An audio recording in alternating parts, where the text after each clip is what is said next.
पाठशाला का दूसरा दिन। कल हमने णमोकार मंत्र की जानकारी बताई थी और उसी को आगे बढ़ाते हुए हम और आप दोनों मिलकर पाठशाला फिर प्रारंभ करते हैं। और दूसरा दिन, दूसरा एपिसोड जिसमें कहा गया है णमोकार मंत्र में कितने पद होते हैं। छोटे बच्चे से पूछो, उसको जानकारी नहीं है। क्यों जानकारी नहीं है? क्योंकि उनके मम्मी पापा को जानकारी नहीं है। क्योंकि मम्मी पापा संस्कारित होते हैं तो बच्चे भी संस्कारित होते हैं। आज हमारे बच्चों का टेस्ट अगर स्कूल में होता है तो कहा जाता है सबसे पहले मम्मी पापा का टेस्ट लिया जाता है। क्यों? इसी कारण से मम्मी पापा अगर पढ़े लिखे होंगे तो बच्चे भी संस्कारित होंगे। तो इसलिए मैं बता रहा हूँ णमोकार मंत्र में कितने पद होते हैं। णमोकार मंत्र में 5 पद होते हैं। णमो अर्यंताणम, णमो सिद्धाणम, णमो आयर्याणम, नमो वज्रायणम, नमो लोए सबसाऊ। फिर आगे बताते हैं णमोकार मंत्र के बारे में कि णमोकार मंत्र में कितने अक्षर होते हैं। क्या कहोगे? अगर कोई कह दे णमोकार मंत्र में कितने अक्षर होते हैं तो क्या बताओगे? क्योंकि अगर आपने ये पाठशाला देखी होगी या आपने कहीं पाठशाला सुनी होगी, पढ़ी होगी तो बता दोगे कि णमोकार मंत्र में 35 अक्षर होते हैं। अब 35 अक्षर होते हैं, समझाइए कैसे होती है। पहला शब्द कौन सा है? णमो अर्यंताणम। णमो अर्यंताणम में कितने हो गए? 7 अक्षर हो गए। अब 7 अक्षर कैसे? णमो 2 हो गए, अर्यंताणम 5 हो गए, 5 और 2 7 हो गए। णमो सिद्धाणम में कितने हो गए? णमो सिद्धाणम में 5 अक्षर हो गए। णमो सिद्धाणम, ठीक है ना। णमो आयर्याणम में भी 7 अक्षर होते हैं। णमो वज्रायणम में भी 7 अक्षर होते हैं। णमो लोए सबसाउणम में 9 अक्षर होते हैं।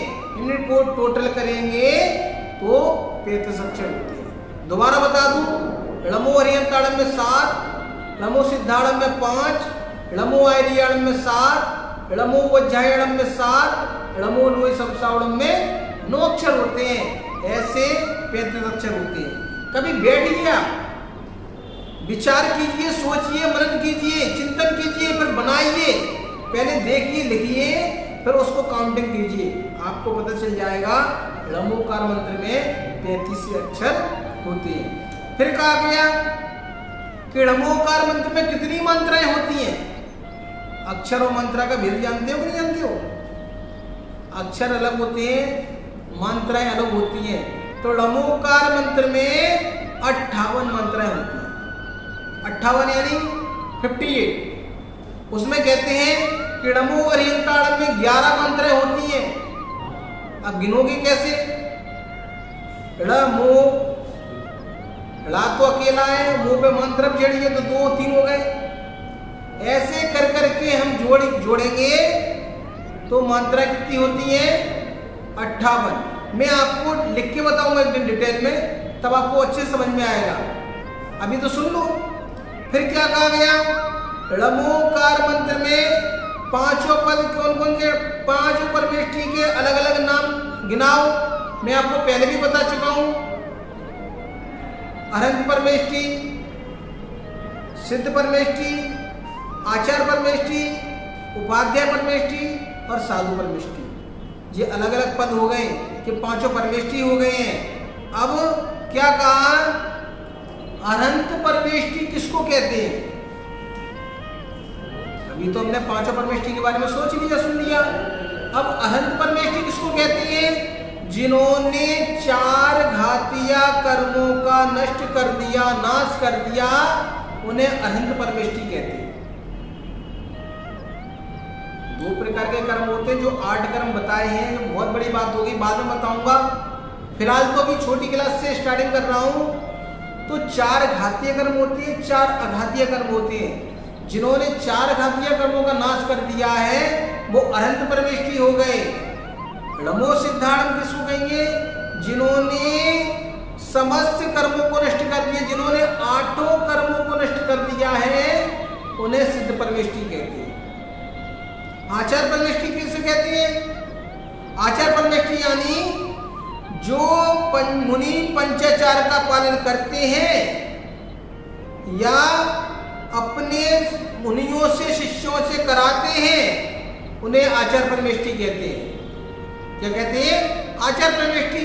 आचार परमेष्ठी का काम होता है दीक्षा देने का। और उपाध्याय परमेष्ठी किसे कहते हैं? उपाध्याय परमेष्ठी जो मुनि स्वयं पढ़ते हैं एवं अन्य साधुओं को पढ़ाते हैं, उन्हें उपाध्याय परमेष्ठी कहते हैं। और साधु परमेष्ठी किसे कहते हैं? जो मुनि विषय कषाय आरंभ और परिग्रह से रहित एवं ज्ञान ध्यान तप में लीन रहते हैं, उन्हें साधु परमेष्ठी कहते हैं। हमारे समझ में स्वामी महाराज जी ने रत्नखंड श्रावकाचार में कहा है, विषयासा विषाती तो निरारंभो परिग्रह ज्ञान ध्यान तपोरत तपस्वी सप्रस्ते, कि ऐसे साधु होते हैं जो ज्ञान ध्यान तप में लीन रहते हैं, अपने आत्मा में चिंतन करते हैं, ऐसे क्या होते हैं? साधु परमेष्ठी होते हैं। अब आगे एक शिष्य ने एक पूछते हैं क्वेश्चन कि आपने ये बता दिया, अब बहुत सी जगह सुनने के लिए आए मूल गुण होते हैं, तो कहा है कि अलग अलग 5 परमेष्ठियों के मूल गुण कौन से होते हैं? तो जो अपने अरहंत परमेष्ठी हैं, अरहंत परमेष्ठी के 46 मूल गुण होते हैं। कितने होते हैं? 46।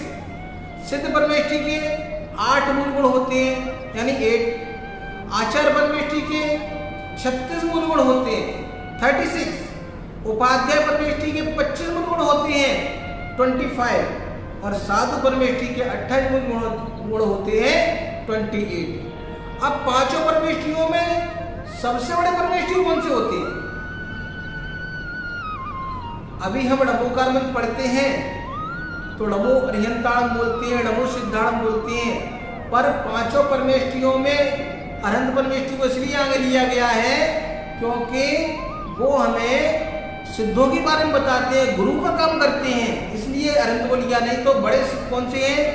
सिद्ध परमेष्ठी बड़े हैं। क्यों? क्योंकि उन्होंने क्या किया है? अपने समस्त कर्मों को नाश कर दिया है। क्या कर दिया है? समस्त कर्मों का नाश कर दिया, मोक्ष में स्थित है, उन्हें अरहंत पर सिद्ध परमेष्ठी कहते हैं। और क्या कहा? संसार समुद्र में फंसे जीवों को जो हित का उपदेश देते हैं, जो मोक्ष का उपदेश देते हैं, उनको अरहंत परमेष्ठी कहते हैं। लेकिन सबसे बड़े परमेष्ठी कौन है? सिद्ध भगवान। तो दूसरे पे अरहंत भगवान है जो हमें संसार समुद्र से पार करने के लिए उपदेश देती है। इसलिए कहा कि सबसे बड़े परमेष्ठी कौन है? सिद्ध परमेष्ठी है। तो अरहंत परमेष्ठी को नमस्कार क्यों किया गया?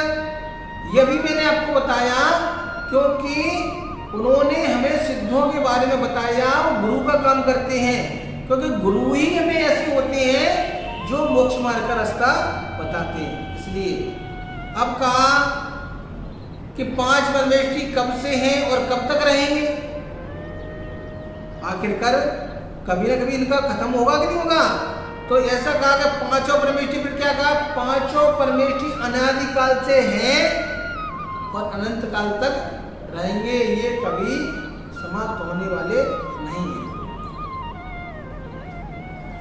फिर कहा गया लमोकार मंत्र का महत्व समझाइए। तो क्या कहा? हाथ जोड़िए। ऐसो पंचणमो यकारो सब पाप प्रणाशुडो मंगलाड़म च सर्वेशम परमं हवै मंगलम। अर्थात ये पंच नमस्कार मंत्र सभी पापों को नाश करने वाला है एवं सर्व मंगलों में पहला मंगल है। क्या है? पहला मंगल है। नमोकार मंत्र के माध्यम से किसको क्या फल मिला? क्योंकि बहुत से लोग होते हैं नमोकार मंत्र कहते हैं सुना दो, किसी को सुना दो।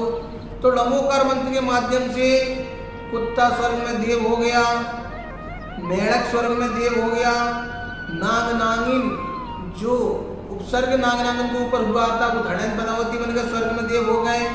तिरंज जीवों के देवगति हो जाती है इस णमोकार मंत्र में। ऐसा महामंत्र णमोकार मंत्र है।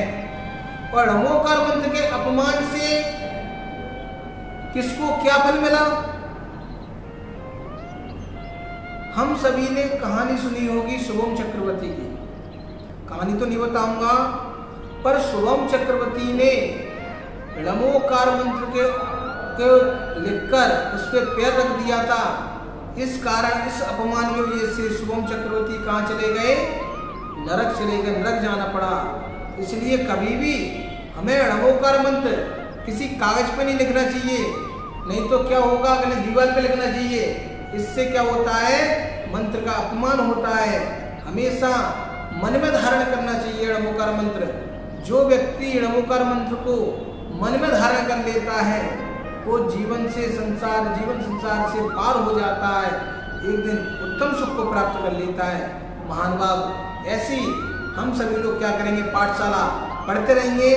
मुनि विजय सागर के साथ कल फिर मिलेंगे। हम और आप बैठेंगे और इस पाठशाला